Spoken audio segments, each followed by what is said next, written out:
Nusa Tenggara Barat punya jarak yang sangat dekat dengan Pulau Dewata, Bali. Namun jika kita menduga bahwa karena dekatnya jarak antara Pulau Bali dan NTB, maka otomatis akan menghasilkan style bentang alam yang mirip, maka bisa jadi kita salah besar.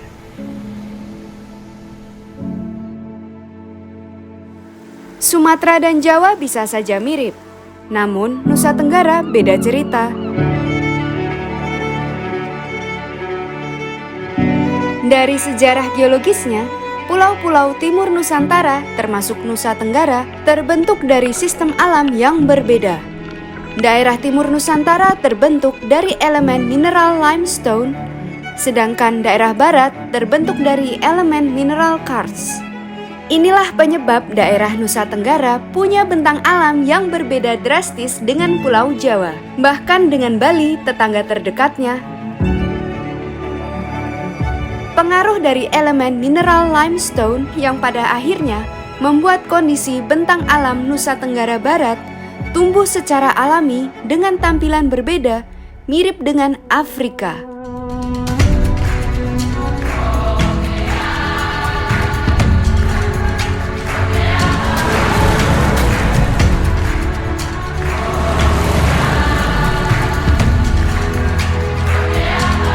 Beberapa savana terhampar indah di NTB, antara lain Ndoroncanga, Ndoro Bente, dan tentunya Gunung Tambora. Benar-benar ya, negara kita ini seakan-akan gabungan bentang alam dari semua tempat di berbagai pelosok bumi.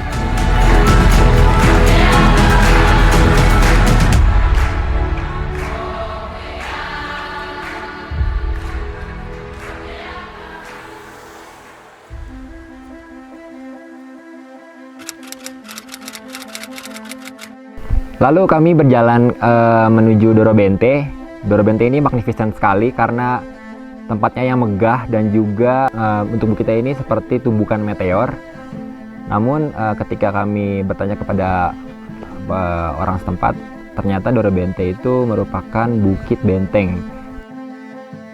Dan dulunya itu terdapat sebuah kerajaan dan terdapat sebuah benteng yang seperti terkena tumpahan lava sehingga berbentuk seperti tumbukan meteor. Dan di sana kita explore Ndoro Bente dengan Terios, mencoba trek di sekitar Ndoro Bente dan melihat seperti apa kemegahan dari Ndoro Bente itu sendiri. Jadi memang sudah diinfokan sebelumnya untuk perjalanan ke Ndoro Bente ini jauh, sehingga kita harus isi bensin full tank dari Sumbawa besar. Karena di sini kemungkinan itu pom bensinnya hanya ada di kota-kota kecil. Dan ternyata dengan fitur Eco Idle dari Terios, kita nggak perlu khawatir untuk perjalanan jauh seperti sekarang ya. Jadi tenang banget untuk eksplor alam dan juga Sumbawa. Karena dari Sumbawa besar sampai ke Ndoro Bente cuma menghabiskan 2 strip bensin. Magnificent sekali sih Terios.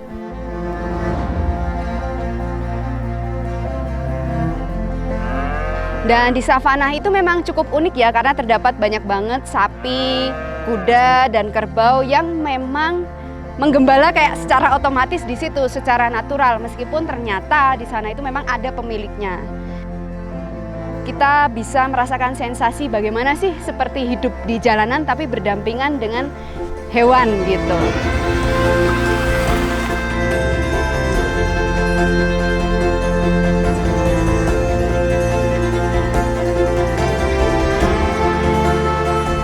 Dan akhirnya kita juga nyoba masuk ke sabanahnya karena memang di situ diperbolehkan ya kendaraan masuk, yang penting sesuai dengan trek. Waktu dicoba itu sebenarnya kalau sabanahnya kalau dilihat tuh kayak rata ya, tapi ternyata bergelombang jalannya. Nah di situ kita tes ya kan, di tanjakan, di turunan, muter, ngepot, mundur, dan ternyata memang tangguh banget sih Terios ini kalau digunakan untuk adventure.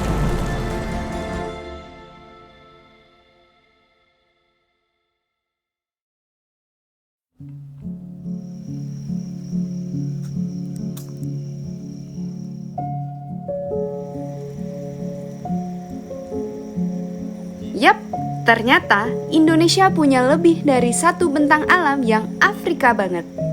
Bedanya jika di Afrika banyak hewan buas, Dorobente ini justru banyak hewan ternak. Menarik sekali ya.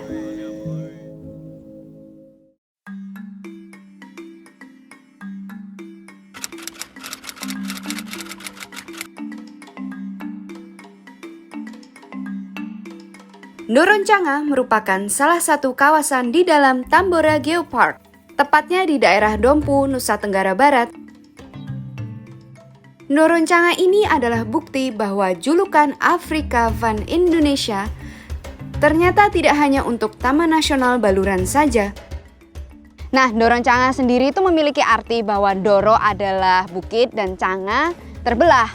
Makanya di sini view-nya bisa kita lihat ada bukit yang terbelah dan dikelilingi oleh savana. Savana di sini pun merupakan tanah vulkanik karena merupakan bekas aliran letusan dari Gunung Tambora. Makanya di sini sangat subur dan dijadikan lahan ternak juga oleh warga.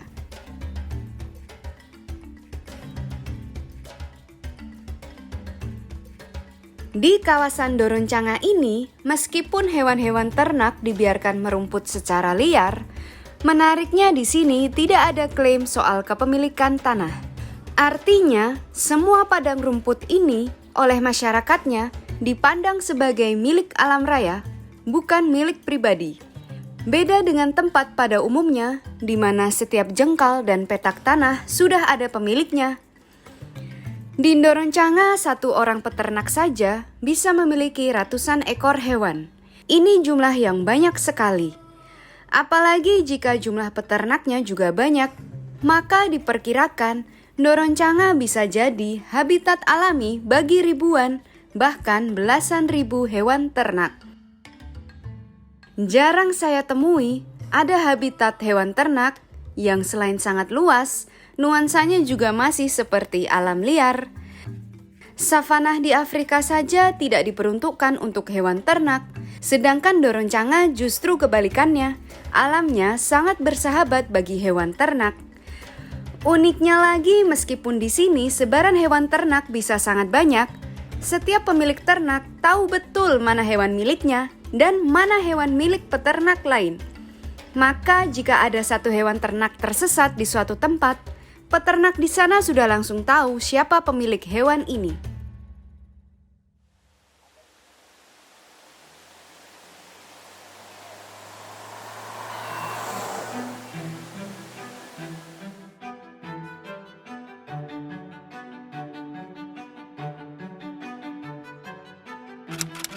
Jadi pagi hari dari Resort Ndoroncanga kita memulai pendakian. Nah, yang istimewa dari jalur Ndoroncanga ini memang kita bisa menggunakan kendaraan, kemudian dilanjutkan dengan jalan kaki. Nah, akhirnya kita coba nih Terios dari Resort Ndoroncanga. Kita naik.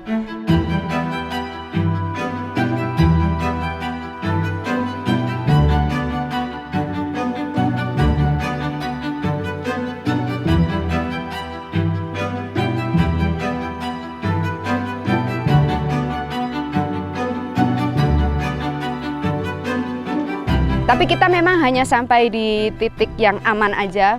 Kemudian kita lanjut dengan jalan kaki mendaki Gunung Tambora via Ndoroncanga.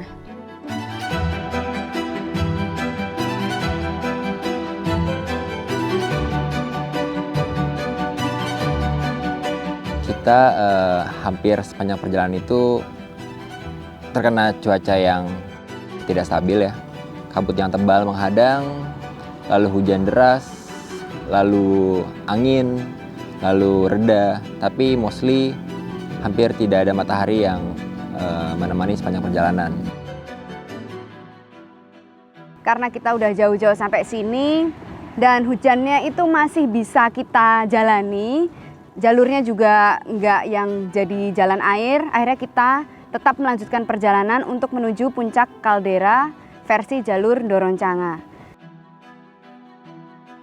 Dan karakteristik dari Tambora sendiri itu unik ya.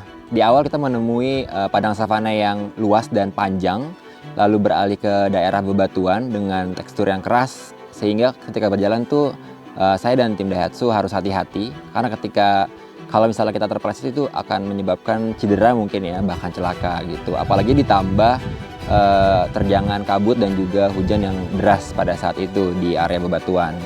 Lalu kita masuk ke area kerikil di atas yang sudah mulai lebih licin, jadinya langkahnya mesti lebih hati-hati dan juga tidak bisa terlalu panjang ya, karena kerikilnya tuh licin. Gunung Tambora pernah mengguncang seluruh dunia.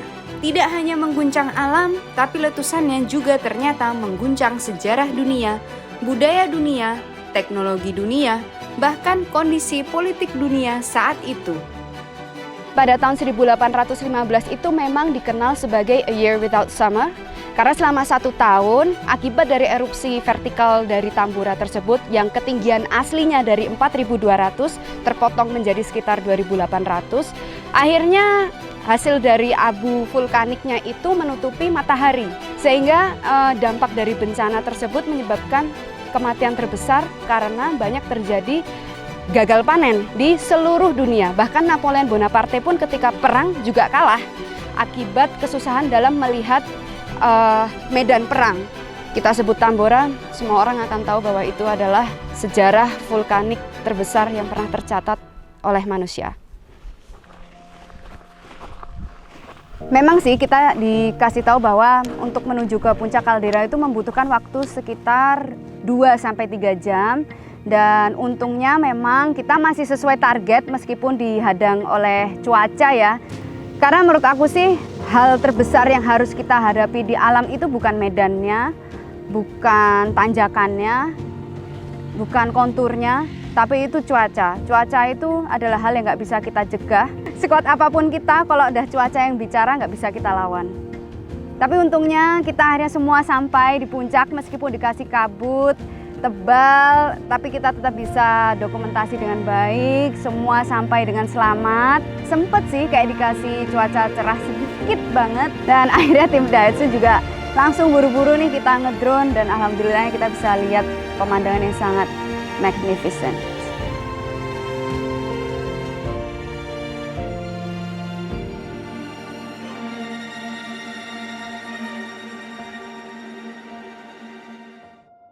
It's all in our hands, this life of time that's given to us all. Tak terasa, kita sudah bersama Cereos Magnificent 7 hingga chapter ketiga. Sudah 3 kawasan yang kami kunjungi dari 3 provinsi: Sumatera Utara, Jawa Tengah, dan Nusa Tenggara Barat. Perjalanan untuk membuktikan betapa magnificent-nya Indonesia ternyata bukan kata-kata manis belaka. Indonesia memang negeri semegah dan seajaib itu.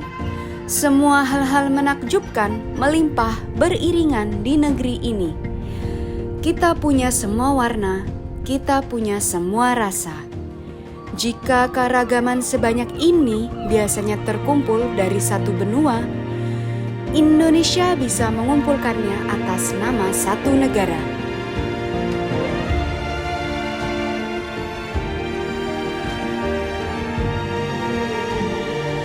Sekian perjalanan kita. Daerah mana lagi ya selanjutnya yang harus dijelajahi bersama Daihatsu Terios?